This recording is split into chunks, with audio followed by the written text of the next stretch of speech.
Hey guys, Mr. V over here doing a book review today for Only Say Good Things, Surviving Playboy and Finding Myself by Crystal Hefner. So this book is a nonfiction, it's a memoir by Crystal Hefner, who in 2008, she was 21, got invited to the Playboy mansion, and she got invited to stay there and slowly worked her way up to become favorable in Hugh Hefner's light, and he ended up marrying Crystal Hefner, and this is basically just a memoir about that. So before considering this book, you should be over the age of 18 because they discuss adult situations in this, so you should be over the age of 18. Another thing is, don't expect this to be a happy book, as she's reflecting about her time there, and it is not an easy time there, so you don't want to expect this to be a happy book, because this is more the life of a Playboy bunny, and it is a very interesting look, but again, there are some depressing aspects about that. You can also say this is almost like the look of a young girl marrying the old rich man with power, because she's only 21 and he's 81. There's a 60-year age gap. Yet he had money and he had power, and you get to see what the life is like trying to marry and do that kind of stuff. But more than just those things, this is actually a pretty good look into the Playboy Mansion, because up until his death, Hugh Hefner hosted a lot of parties there, and these are the things that you normally see for about like a 15-30 second camera thing on like news, or you'd see it on a TV show, anything like that. But very rarely do you get the behind the scenes look of what it was like inside the Playboy Mansion. And you can also say this is almost like the life of a celebrity to an extent, because while the book is about Crystal Hefner, she covers a lot about what Hugh Hefner was like at the end of his life. And you get to see, like I said, how the Playboy Mansion is. You get to see how the parties are like, but also like the weekly schedules, what they were like, because he had movie nights sometimes, parties other times, but he had a lot of parties. And you get to see like how Hugh Hefner acts. She exposes how he acts, and like you get to see how he acts, how he is treated. An example is like all of the people in the Playboy Mansion, they treat him so well that they even have a drink next to him at all points, no matter the time of day, anywhere he is in the house, they have to have that drink available. And you just see a lot of how people will act around him. But she also says how he acts, about how he could be so nice and charming, yet he could also be so mean and cold, and just the stuff he can do is just crazy. And how he treated different people, how he would treat people with like status, fame, and fortune very well. Yet he would treat just regular people pretty just like a whatever to badly, and how he could just turn so cold in a second. And she discusses it and how she even felt badly at times. And you just get to see of like the inside look to who he was. So you get to see that in this book as well. But as I said, the main part of this book is still about the woman who's writing it, about the life of the Playboy bunny, and how some of us look at like the life of a Playboy bunny with envy, that, okay, yeah, they're the centerfold. They are at these parties. They're treated so well. She even looked at these models with envy at points. And she talked about to other people who looked at her with envy. Yet, it's not as good as it seems.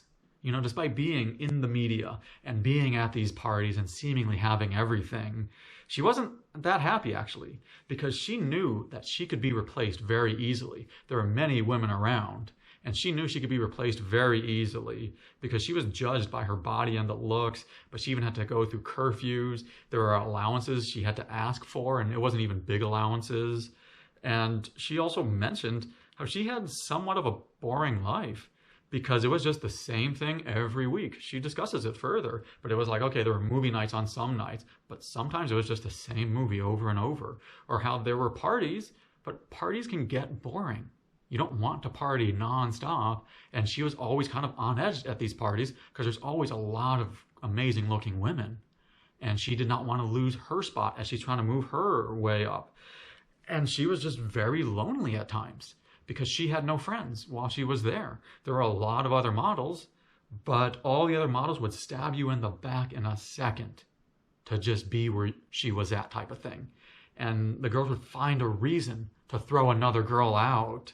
So that's why she always felt on edge and could never release feelings to anybody.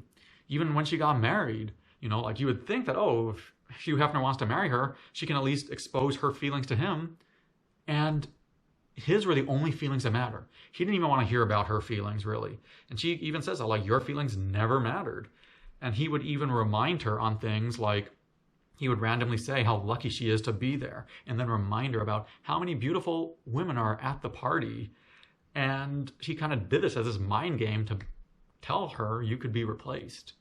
And it's pretty sick in a way and just kind of crazy, but it's interesting when you're reading it. But yet, when he was doing all this, she would still find ways to please him. And she goes in much greater depth about how she would find ways to like make sure she is not replaced, despite there being women there all the time, to make sure that she was always the top person that Hugh Hefner thought of. And she discusses how she did that. And when you're reading the book, you see some of the things she had to do, and you do feel bad at times. But when I was reading it, and if you read this, you have to remember, she is not innocent in this whole thing. You know, you do feel bad at times, but she is not innocent because she went along doing what Hefner wanted. She played the game as well. She played the game to please him, but she also played the game in terms of getting rid of the other girls, making sure that she didn't lose her top spot as well. And because he always had at least 5 girlfriends, sometimes more. And she still played the game of making sure, okay, that she is the number one girl. So, you know, she was not like in this bad relationship that, oh, you know, you have to feel really bad for her. It's like, no, she played the game too. She found out how to please him. She found out how to surround him with girls that were not threats. And, you know, she still played a game too. But overall, this was still just I'd say this is interesting because she did this, she wrote this like, I don't know how many years later, I think it was 5 or 8 years later, but it was a very interesting look back to her life while she was there, her time at the Playboy Mansion, her feelings while she was there, the relationship she had with Hugh Hefner, because that's a very odd relationship. That's a 60-year age gap.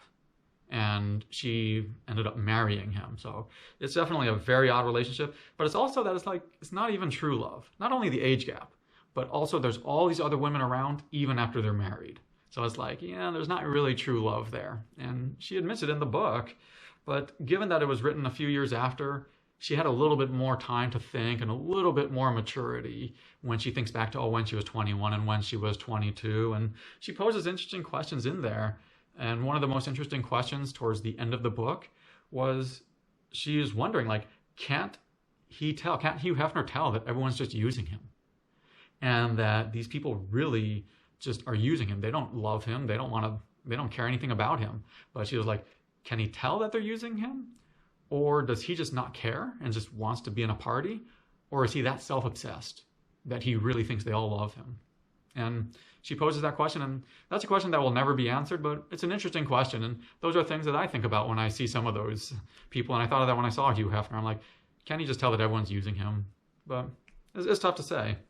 But overall, you know, I still thought this was a pretty good read. It wasn't amazing, but it was a good read because it was a pretty short book that you can finish within just a week. So that made it a pretty good read. And it was just an interesting book. And I recommend this to people who kind of want to see the life inside the Playboy Mansion and want to see what Hugh Hefner was like at the end of his life and just see what it was like. But if you guys have any comments or questions, please post them in the comment section below because I love hearing your comments, your opinions. If you guys want to see more book reviews like this, please hit the subscribe button as I always upload multiple different types of book reviews. But thank you for watching my book review today. This is Mr. V. Go enjoy reading.